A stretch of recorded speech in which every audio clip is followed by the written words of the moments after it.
Thank you for joining us this evening. My name is Jessica Plachta, and I'm the Executive Director of Lake Canal Conservation. We're very excited to be joined by 4 experts in their fields this evening to discuss various aspects of the proposed 4-phased approach to the Lutak Dock and what it might mean for our community. But before we get started, I'd like to acknowledge that this beautiful Chilkat Center lobby where we're gathered is located on the ancestral and unceded traditional territories of the Chilkat and Chilkoot Tlingit peoples. Their traditional lands encompass the 2.6 million acres from what we call Stonehouse Creek to all the way down to Berners Bay. And I say this in part because I think it is important that we consider the effects of our decisions and actions on this landscape, its traditional peoples, and on future generations. And we're thinking about some pretty significant decisions and actions. So, sorry, I always forget to breathe when I'm on mic. A few things are in order. Thanks first to our presenters for sharing their expertise. Also, Great Bear Foundation, Takshnik Watershed Council, and Alaska Clean Water Advocacy for their help with the program. Thanks to KHNS and the Chilkat Center for upgrading their Wi-Fi, and special thanks to Marley Horner for figuring out a very tricky technical situation for the presentation tonight.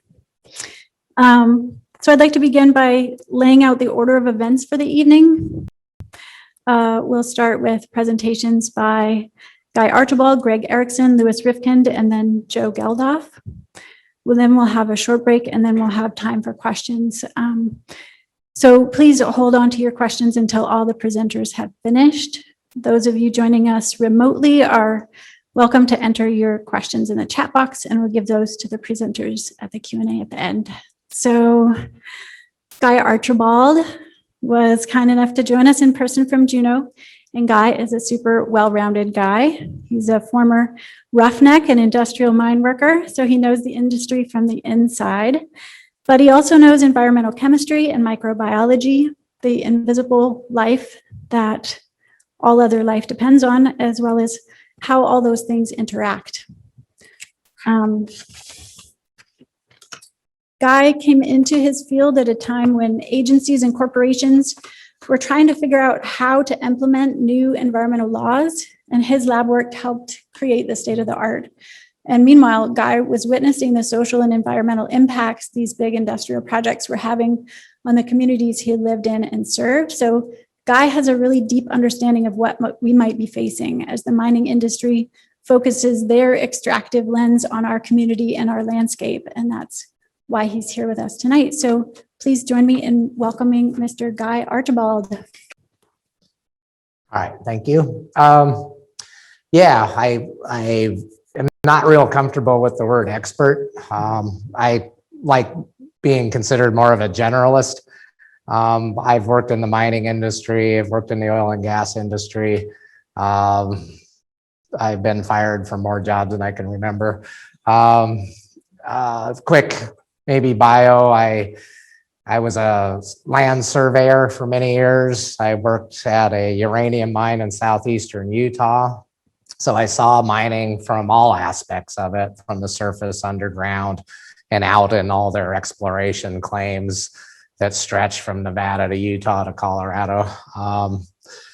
And then 3 Mile Island happened, and the price of yellow cake went from $48 a pound to $18 a pound overnight, and 300 of us were unemployed. I then went to the oil shale projects in Western Colorado, worked for Lily Bad Petroleum as a surveyor. And then one day, one of the other partners, Exxon, before they were ExxonMobil, decided to pull the plug on the entire project, and now 3,000 of us were all unemployed. It was a lesson to me at the time in promises made and unfulfilled. The oil shale project was during the Carter years of the oil embargo, was supposed to save the United States, make it oil independent. They were promising all these little towns in Western Colorado, huge economic benefits. 10,000 people are going to be living in towns like Parachute, Colorado, and Quebec, Colorado. I'm sure you've all heard of those great metropolises now. The towns panicked, and how are we going to deal with this influx of people? We don't have water treatment capacity. We don't have sanitary sewer capacity. We have irrigation ditches next to our dirt roads. Some of the towns, including the town I lived in, spent millions of dollars building a huge water treatment plant to service, 6,000 people, a town of 600. Well, when Exxon pulled out, because of all these promises, to give you an idea of the scale of it, the governor actually called out the National Guard, and the streets of this little town of Parachute, Colorado, were lined with National Guardsmen. They closed down the bars, they closed down the liquor stores. They were so afraid that these 8,000 primarily young men, now finding that they're unemployed, were going to cause trouble. And as all the thing it caused was what we called the great one-way U-Haul trailer race out of town. Everybody with a bumper sticker that said Exxon, sign of the double cross. Then after many years, I actually helped start an environmental lab. And this was back right after the Community Right to Know Act, the Clean Water Act. These things were going in effect. And industry had no idea how they were going to comply with these new requirements. So they, look around, we'll talk to the lab. So I worked really closely with industry, how to monitor their discharge, how to test for it, how to report it. And then slowly over time, I noticed two things. One, the amounts and what they're dumping in the water was just astounding and incredible. The Tacoma aroma is where our lab was at. And two, the minute you taught industry how to do things correctly, they began to game the system. And from the laboratory point of view, it was pretty obvious. That's kind of my quick and dirty experience. I'm going to start by giving the big mulligan here that you'll see in any financial statement from any mine company talking about forward-looking statements, because there is so much uncertainty that you can't make promises. It's actually illegal in a financial setting to make a promise and then not be able to fulfill it. It's odd that that's not required in an environmental setting. Apparently, losing money is much more important than losing a healthy environment. But anyways, as you can see, I'm going to talk about forward-looking statements. I'm going to be upfront and honest about that. A lot of this is unknown. A lot of it's uncertain. And so you will see words like we anticipate, we believe, we plan, we estimate, we forecast. It could, it should, it may, it might. If you hear those statements from anybody, take it with a grain of salt, because they're just trying to give you what they know. They don't know what they don't know. So again, there can be no assurances that forward-looking statements will prove to be accurate, and accordingly, readers of this case are cautioned not to place undue reliance on them. So let's be clear about an idea of an ore loader. So first of all, it's part of a bigger plan. It's going to be done incrementally so that each little piece going along is going to be acceptable, because that each piece is going to be considered in a very constrained fashion. I'll talk about that later.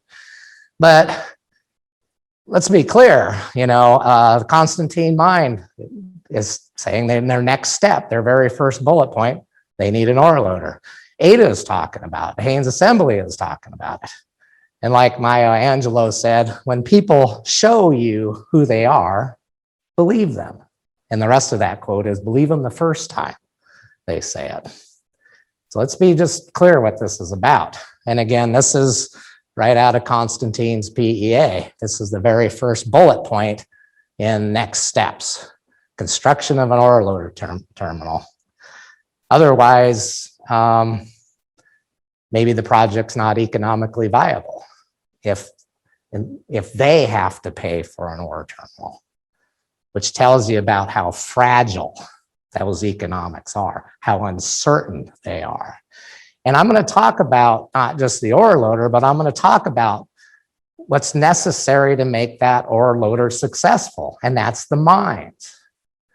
If the mines, and that spreads that uncertainty because mining is highly speculative. BLM made the comment in that very first 2017 authorization where they built the road through the BLM land. Commenters like me said, we want you to analyze for a full-blown mine, not just a road, because they're artificially constraining. They want to build a mine, then let's look at what those environmental impacts would be. BLM's response was, according to certain studies, less than 1 out of 2,000 exploration projects ever become a mine. So that's what we're looking at. We're looking at that range of uncertainty. Of course, I would say that, well, every mine started as an exploration project, 100%, but I'm not BLM. So I'm going to spread the connections. I'm going to make the connections because each one of those connections is going to say whether or not that ore terminal is going to ever pay back its bonds, whether it's ever going to provide any benefit to the people of Haines. And the people of Haines they're the deciders here. And they need to have all the information, including the information of uncertainty and the information of the risks and the information of the mines and the whole spider web that is connected here. So basically, this is a schematic saying that, back in the day, it was mines coming from Canada or the Yukon, and build an ore loader. They have to have a big shed, the concentrate, and the word ore is used. It's actually primarily a concentrate. It's the ore that's run through froth flotation systems. It's contains about 30% by weight more of the valuable commodities than just the raw ore itself. It's an upgrade. It's been upgraded. And so it has to be kept away from water. It can't be allowed to, run off. So it has to be stored in a building, inside a building. And these buildings are fairly huge. And it has to be protected from blowing around because it's toxic. If the wind starts picking it up, you have fugitive dust issues. You look at the Greens Creek mine, dry stack facility, the wind blows, especially in the wintertime when it's dry. They can pick up levels of lead in 20,000 parts per million, almost a mile away from that dry stack in the National Monument. It's actually affecting an anadromous stream there called Tributary Creek, just now exceeds the lead standards for aquatic life. So what I'm getting at is that information is power. There cannot be any consent from anybody unless they have the correct information. And all of the information, the good, the bad, the ugly, and the information about what you don't know. You need to look at that uncertainty. The statutes that run ADA make it really clear. They need to, I think, first of all, they need to give you the information, the economic, social, and environmental effects of that project. That information should be given to you before any decisions are made. And they need consent from the community. Now, who's the community, though? That's the million-dollar question here. Is it the assembly? The assembly derives its power from you. So you are the consent here. It's not a business, it's not a chamber, it's not the Alaska Miners Association, it's not the assembly. It is the citizens of this town. And so you must be informed prior to any of your representatives giving consent. You have to give consent. And so, and again, I'm just going to hammer on this because so much of this, the plans are vague, they're not fully fleshed out. Imagine you're going in to buy a used car. And you're going in there, you are in what's called an asymmetrical power disadvantage. The owner of that used car knows everything about it. How likely are they to tell you everything about that used car you're about ready to buy? That's that uncertainty. And you know they have an agenda. You know they're trying to get the most money. You know what their priorities are at. You also should know that they know things about that car that they ain't going to tell you. And that's part of what's going on here. And again, scientists spend a lot of, like me, spend a lot of time looking at the accuracy, the precision, the completeness, the certainty of our data and the uncertainty of our data. That's the one difference between scientists and salespeople. So this is the ore loader as it exists. Sorry about the blurry picture. I blew it all up in Skagway. Ada bought it for maybe 25 million. They upgraded it. They got rid of the open conveyor and they enclosed it all to fight for fugitive dust. Again, that's actually a 42,000, sorry for the extra 0 square foot storage shed. I don't have an editor. The fuel tanks are the small ones. The big ones to the right are not part of the old ore loader thing. They have a lab, they have an administrative building, they have a truck wash. All those little dots in the field there are bulk bags of concentrate and ore. It's never lived up to its capacity, even close. It currently creates 2 full-time jobs, 2 part-time jobs, and up to 8 people when it's loading. And it operated 4 days out of the year last year, primarily just from the Minto mine. Little history of it. A lot of you here probably know all this. Skagway first constructed the fill material in there, leased it to White Pass Railroad. White Pass built the ore loader, you know, loaded all the way down. It was originally loading ore from the Faro mine. They found that the dust was blowing from the trucks. It was blowing from the concentrate shed. It was blowing from the ore loader open conveyor belt. The road, the entire road system leading up to this in Skagway was contaminated, primarily then with lead and zinc. Later on, they found the Faro shut down because that's what mines do. And then they started loading ore from the Minto. Even during this time, the 30 years that it was in operation, it only loaded ore 20 of those years because mines are kind of wonky that way. The Minto mine contributed copper contamination. That's still kind of below the contaminant level. There's PAHs, polyaromatic hydrocarbons, and tributyl tin, which is a bottom paint of the metal boats that's very toxic to aquatic life. Part of what I think I want to make here is, you know, Skagway leased it, Ada bought it, but then Ada hired operators, various operators to operate it, and they made spills. They were washing their trucks. You know, it was just going down a storm drain and going in there. They got a compliance thing. The point is this is going to end up in this huge, I guarantee it's not one of those uncertain things. It's going to end up in the courts. It's finger pointing. I'm not responsible. You're responsible. It could be years before this is cleaned up. DEC came up with a cleanup plan, but not cleaning up underneath the dock. Skagway's not happy about that. The lease is up in March of 2023. Skagway's not sure they're going to renew the lease. They actually want a cruise ship dock there, making more money. You know, there's so many moving parts. It gets so complex that it just ends up being a mess. It's not a clear pathway at all. And could be what happens here.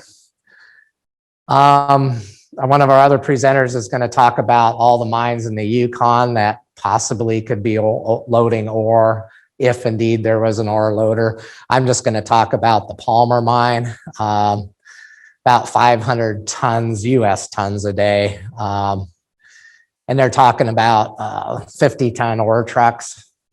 So we're talking 10 to 12 ore trucks a day one way. So maybe up to 24 round trips a day. And that's just the mineral concentrate. If indeed they ever find a market for barite, which is still questionable, and they have to start loading barite, that's going to add another 14 to 17 trucks per day. And all following this path, 50-ton ore trucks. Could be a truck and a trailer or a pup. Hard to say. Again, uncertainty. And that doesn't show going all the way out to the dock along the inlet. You can see the effects right now of if you've driven to Cluckwan recently, you know, we're already facing the effects of something that hasn't even been decided yet. So let's look at quickly the decision makers and maybe what their motivations are. Obviously, ADA, they're a public-private corporation. Their duty is to provide various means of financing to promote economic growth and diversity. Is it to protect the investors of Haynes? Is it to protect the environment? Is it to do any of that? No, they have a duty to do that.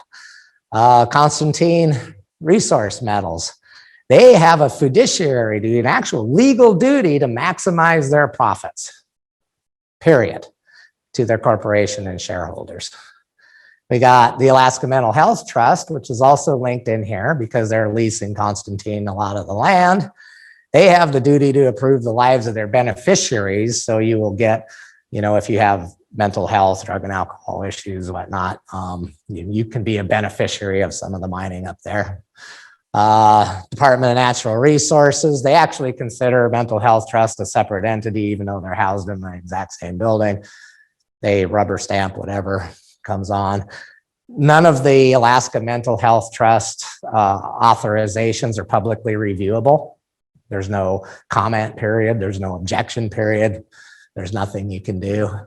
Department of Environmental Conservation, well, man, they were actually willing to authorize a permit for Constantine that was patently illegal.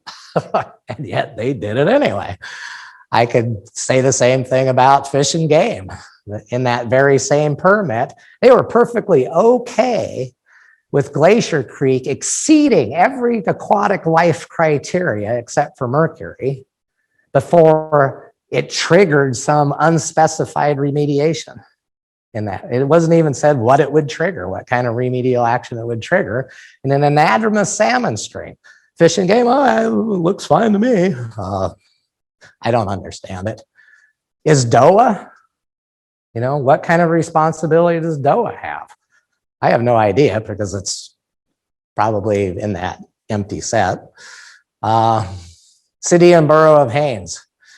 Again, Haynes has a lot of power here, but it's your power. It's your power. And I'll put these little memes up here occasionally.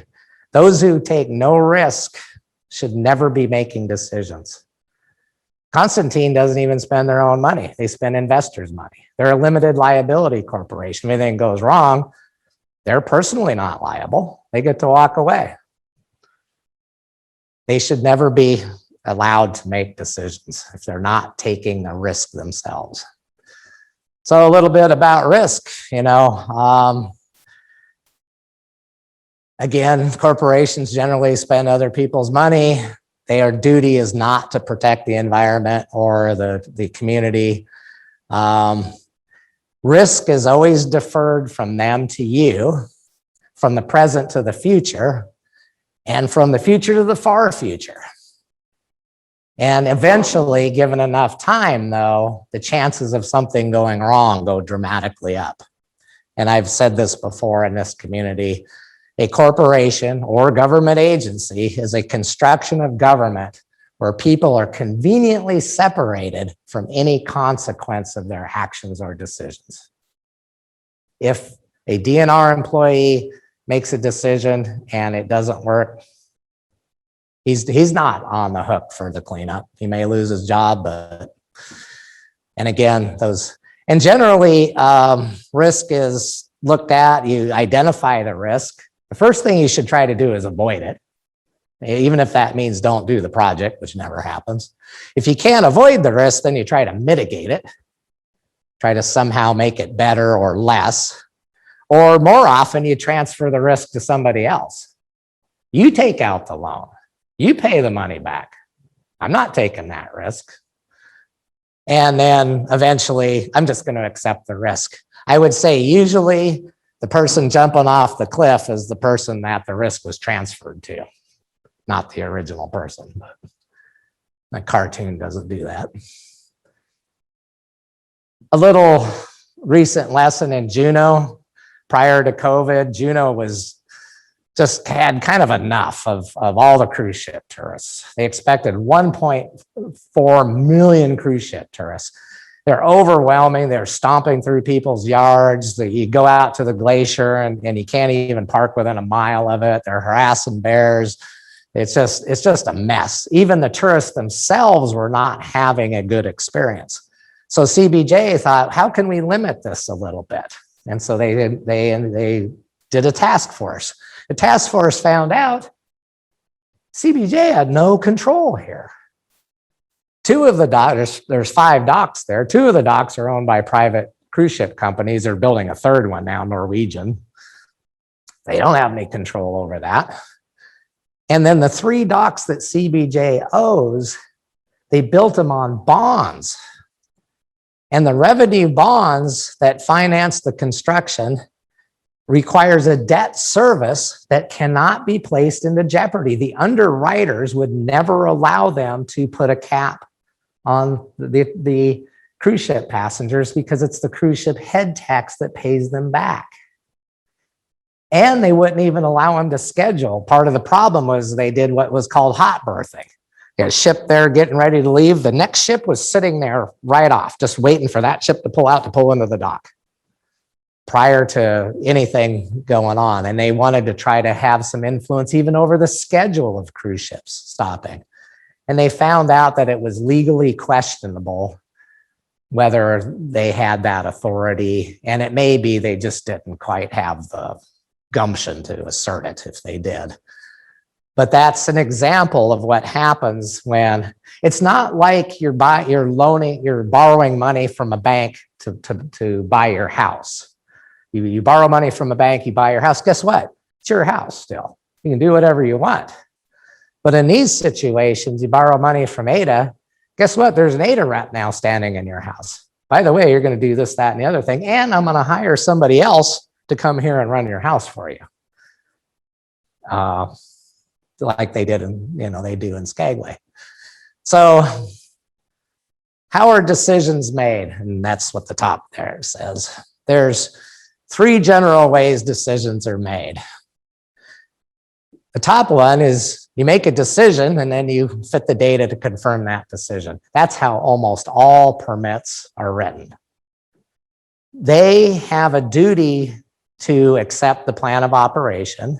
They have no in it. They have to make a yes. That there's no question of whether they're not going to come to a yes. So they've already shot the hole in the wall. All they do is they write the EIS to go around the hole. And guess what? It's a bullseye every time. And that is the research is called exploratory. We're only researching it to fit our target. And the statistics, and this is, I'm sure Greg can confirm this, are called wonky. Another way to make a decision is you collect a whole bunch of data and then you torture it till it gets the conclusion that you want. And that's kind of a trade-off between being wonky and sound statistics. I see a lot of that happening as well. What I almost never see happening is you collect and evaluate the right data and then change the decision based on that experience. And I have examples of that later on. That would mean that you actually run the experiment take the data and then go back, and nobody's willing to do that. And I kind of, again, the best way to do it would be the bottom. You're only confirming your hypothesis. Test is transparent. The statistics are sound. They have their intended meaning. The opposite, they call that the Texas sharpshooter way of making a decision. There's no prediction. It's always post-diction. It's invented exclusively to obtain the goal. I see science articles that still use this kind of decision making. And in between lies this continuum. And it's far too easy to make that mistake. People do it over time. A couple of examples. I pulled these from the Kensington final supplemental EIS that just came out, just because it just came out and I read it, and I could pull this from any mine anywhere. I like this reasoning. Failure of the tailings treatment facility, the dam, is predicted not to occur in the foreseeable future because it's designed not to fail. Well, one, who would design it to fail? And two, I've never seen anything fail that was designed not to fail, ever. Circular, weird reasoning. This one here, although there have been exceedance of effluent limitations, and that's my parentheses there, over 200 and counting, Core Alaska is in compliance with their wastewater discharge permit because they've monitored, discovered the exceedance, and reported them as required. Really, is that what's important about dumping wastewater in fish streams? Well, I reported it, it must be okay. And then when comment was made that their dam failure analysis was terrible, this is the example of torturing data. Well, we provided a whole other appendices of a study of dam failures throughout the world. Well, fine and dandy, but do you know that dams fail in North America at a higher rate than anywhere else in the world? That's that post-diction way of looking at things, but they don't look at it that way. Another way these things go wrong, and I see this happening in this instance as well, is incremental changes. We know it's going to be a hard lift to get the entire project past the community and do the entire environmental analysis and mitigate all the entire possible impacts. So what we're going to do is we're going to do it in little small steps, and we're going to constrain that analysis. The agency can only analyze what's put in the plan of operations. For instance, in 2016, Constantine wanted to build that road through BLM land. They were even telling their potential investors that we're going to put an adit into the side of the mountain up here. Guess what? It wasn't in the plan of operations that was submitted. So the BLM didn't analyze for it. We said, hey, you need to analyze for the adit that they're planning on building here. It's obvious that's what this thing is after. And BLM said, oh, no, we can't because it's not in the plan of operations. Well, a couple of years later, we're going to build an adit. Well, we said, then you need to analyze for an entire mine because obviously you want to build a mine here. Oh, no, we're just an exploration project. We're not a mine. And incrementally, so they do this very purposely. It's so they can keep the analysis, the risk down small enough. Each step requires less permitting than the whole. It limits the scope of effects. There's less notice of the change. You'll frog in a slowly heating pot metaphor. And then it also makes it easier to get the next steps. You can't deny me the next step. I've already spent all this money on the first step. Not that, throwing good money after bad isn't a thing. And you're not going to ever get the full benefit of my project unless you allow me to take it to completion. And that's used very often in pushing these things along. Let's be clear, another uncomfortable truth here. Permits are legal authorizations to degrade the environment. There's no other way to look at it. They're supposed to have a cost-benefit analysis. The cost of degrading the environment is supposed to have a benefit, a social or an economic benefit to somebody. It doesn't say who. In this case, it could benefit a Japanese smelter company in Dowa, or it could benefit a Canadian mining company, or it could benefit the whole general state of Alaska through the permanent fund with ADA. No one says it needs to benefit the local people who actually are the ones that are exposed to the environmental degradation. I'll never say that anywhere. I just use water quality as an example. This could be air quality, this could be the shoreline, this could be the social quality in Haines. But for instance, water quality, the tier 2 waters, you probably are tired of hearing about the tiers of water quality in this town.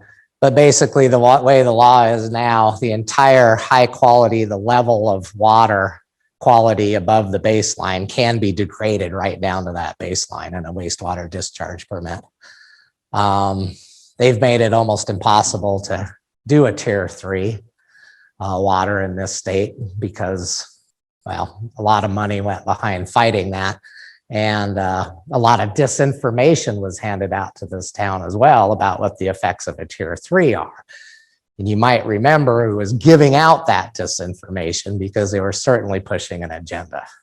A tier 3 designation for the Chilkat River will not change a single use of that river unless you go to apply for a point source discharge. It's not a septic system. It's not splashing a mud puddle into the water. It's not gutting the fish. It's not running a boat. Nothing to do with it. But anyways, we've been through that, too much of that.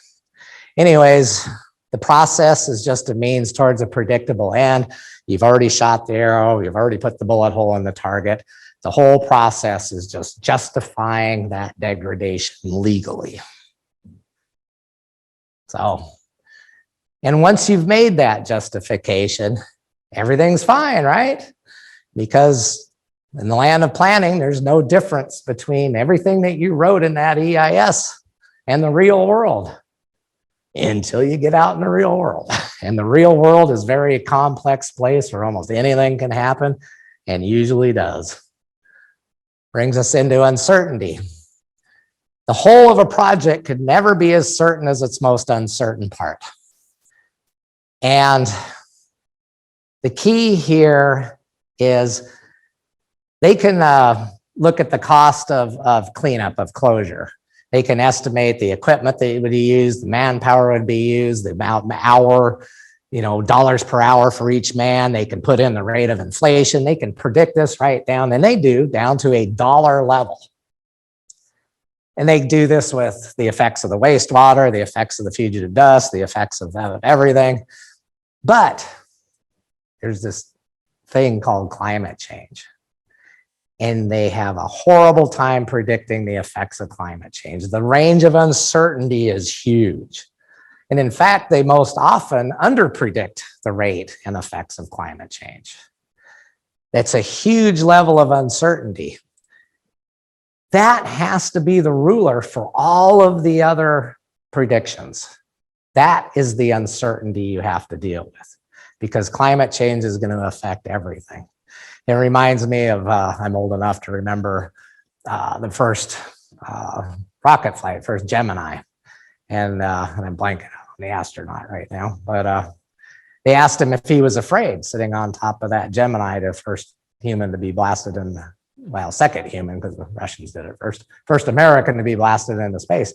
He said, no, I never thought about it until the last 10 seconds of the countdown. And then it dawned on me, I'm sitting on 40 stories with 1.5 million moving parts that all went to the lowest bidder. And then he was like, whoa. And again, I would say as you go through this analysis and you start making these decisions, listen to the people that talk about the uncertainty. Listen to the people that express that, hey, there may be problems. Because only fools are not certain about or are certain about everything. Risk, absolute risk. So I take Lipitor because I refuse to remove bacon from my diet. Lipitor in an absolute risk has a 25% effective rate. That means that it reduces my chances of getting a heart attack in any given year by 25%. Wow, what a benefit. That far outweighs the costs of the soreness in my knees and limbs, the weight gain, and the fact that I can never eat a grapefruit again. But the fact is, if you look at the data, if you look at that, looking at it from a post-diction way of decision making, my age group only faces a 2% chance of getting a heart attack in any given year. So now that 25% risk reduction only reduced my risk of getting a heart attack by 0.5%. That's the difference between looking at things in a standard risk assessment or a relative risk assessment. And then again, the Kensington based the probability of dam failure on worldwide incidence to be very low. But North America has the highest rate of dam failure in the world. And the US alone counts for 37% of dam failure. Guess where that dam is located? Is that still a low probability? They didn't take that into account at all. I have an odd way of thinking about risk. When I'm in Juneau and I need to clear my head, I often go walking on some of the trails, the maintained trails. When I really want to go in the woods, I just follow some deer trail. But when I don't feel like worrying about bears and picking through Devil's Club, I'll walk on a maintained trail. The first thing I see in the first 100 yards of that trail are bags of dog poop laying in the trail, because that's what the dogs do. And that dawns on me as the perfect metaphor for how terrible people are at doing risk-benefit analysis. At some point, somebody's dog pooped. They put it in the bag and they think, well, I don't want to carry this all the way to the end of the trail and carry it all the way back. So for a benefit, I'm just going to leave it right here and I'm going to remember to pick it up when I come back. The risk being the ultimate failure of that scenario is I forget and I leave my dog poop there. Now think about it. They do this facing massive amounts of data that they're likely to forget because they can see all the bags of dog poop lined up there. And invariably, they'll forget to pick it up and take it back. But guess what happens the next time their dog goes out there and does it? Well, you know what? I got away with it once, so I'm just going to keep doing it. I'm going to keep doing it until that failure happens. And it just shows you how terrible people are at predicting failure. Some people will say, well, I need more regulations. Sometimes regulations, make things worse. In the Netherlands, there was this crazy roundabout, 5-way intersection. They put lines on the roads and arrows and stuff, had this huge accident rate. So they tried adding more signs and lines and arrows. The accident rate went up. They lowered the speed limit, accident rate went up. They put in traffic lights, accident rate kept going up. Nothing worked until somebody said, you know what? Let's just remove all that stuff. Let's just throw people to the wind. The accident rate went down to almost zero because people suddenly had to pay attention to each other and not signs and lines and speed limits and lights. And when you think about it, that's what Haines has now. It's a community that's living in a place. You've done it. There's pushes and pulls and, bit of fights and this and that. But you've managed to live in this place, have a fairly diverse economy, and you've done it all with these unwritten rules about how we act and how we behave and how we respect one another. And you do that despite any, there are laws and things about things, but you do that just naturally because you have to get along. You're forced not to run into each other and compete with each other. And so trying to make things too constrictive actually makes things worse. Most companies look at risk like this. They get a benefit, the benefit fluctuates, the commodity price of the ore goes up or down, the cost of labor goes up, whatever. But risk kind of stays the same, right? We built the ore loader, we accepted that risk, the risk stays the same throughout the life of the ore loader. Here's another example from the Kensington. The impacts to the marine environment due to a catastrophic failure of the dam under both the no action alternative and the proposed action alternative would be essentially the same. Really? You got twice as much tailings under the action alternative as a no action alternative. You got 2,000 more acre feet of water, and yet no more risk somehow. Okay. Somebody needs to object to this thing, by the way, not me. And companies are very good about hiding the risk. They don't want to talk about the risk until the unexpected comes unexpected. And again, what we know on paper in the real world are two completely separate different things. This is how risk actually works. One way, it accumulates. Notice that it follows the benefit oftentimes, and it accumulates. Equipment wears down, metal fatigue sets in, people start cutting corners, training programs. Some guy finds a shortcut. Oh, I know a quicker way to do this. And then they train that to the new guy. And so these institutional things become part of it. Risk actually increases over the life of the project. And the longer the project goes, the greater the risk becomes. And again, from the Kensington DS, not all mines expand the ore reserves of mine life. We asked that, what are they going to do for the next 10 years after this authorization? So, hey, we have no basis of assuming that anything else is going to happen here. They are assuming a constant rate of risk, and that's not how it works.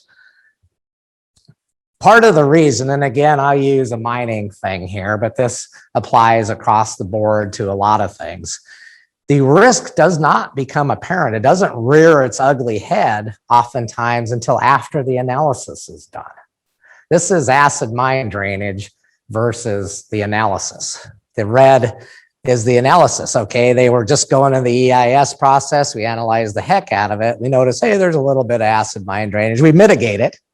Things are fine. We come back, we analyze it again. Oh, we got a little problem, but things are cool. We're done with analyzing it. And then 50 years to the next 50 years later, acid mine drainage, just when nobody's looking now, it goes haywire. So oftentimes, this is part of the reason things go wrong. The risk rears its head when nobody's looking. This is how it usually works out. Little benefits go down, up and on. Natural systems tend to be self-learning. They have short feedback loops. That's not how corporations work.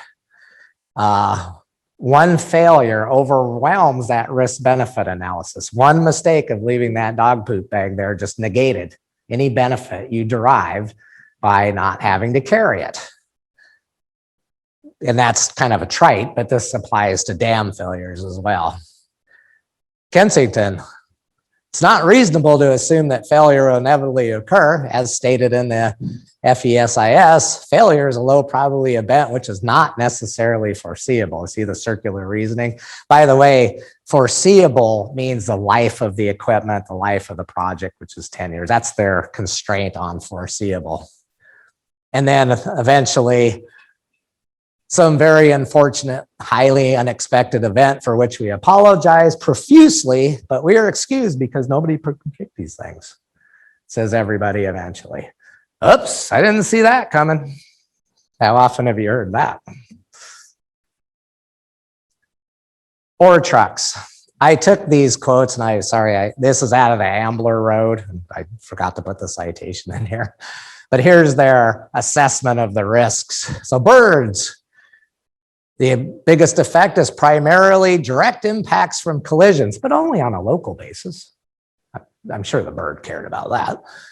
And there would be no major indirect impacts. Okay, I hope that bird didn't have a nest full of babies. Mammals, primarily direct impacts from vehicle collisions, particularly in the winter, but mortality would be low. Really? You hit a moose with a 50-ton ore truck and the mortality rate is low? I don't know where they came up with that. In brown bears and wolverines would likely avoid the road corridor other than for crossing it. I mean, what are they, grazing on it? But that avoidance would not cause major habitat fragmentation for these species because, the road's only this long. They could easily walk around it. I'm sorry I'm being frustrated in my voice, but I just read the Kensington EIS. And this is what I like here. Typical users, that means us people, would not be as observant of the speed limits as would be the drivers under specific direction of the applicant. In other words, the ore truck drivers. The ore truck drivers are going to obey the speed limit, but us people, we don't care about speed limits. We roar all around. But safety risk, while increased, would still be low. Really, have you ever been on a logging road? Have you ever had to dodge a logging truck hauling down a logging road? Yeah, So the bottom line here is the permitting is going to try to justify with circular reasoning, with bad reasoning, with bad decision making, everything. You need to be aware of that because you are the deciders. You need to be able to pick out where the reasoning is bad, where it's circular, where it just flat doesn't make any sense in your experience of how the world works. The deciders need to provide you with the correct information. They need to provide you with the uncertainty. They need to tell you what they don't know. If they come in and they say, everything's fine, you're going to love that car, it's going to last forever, I swear it was owned by my grandmother and only driven to church on Sunday 2 miles away. If they act like that, you're dealing with a salesperson and they're trying to sell you a bill of goods. I know everybody here, once you've been aware of it, you can be smarter than that. You can demand that you're given the correct information. You're given the complete information from phase 1 to phase 4. That strange little green polygon on phase 4, satellite version up there by the fuel tanks. What kind of information is that giving you? It's giving you nothing. You got to demand that all be filled in. Who benefits? Who takes the risk? You got to do those things. And with that, I'm done. And we will take questions in. I apologize for my frustration. Again, I've just finished reading the Kensington final EIS, and I don't know what to say beyond that.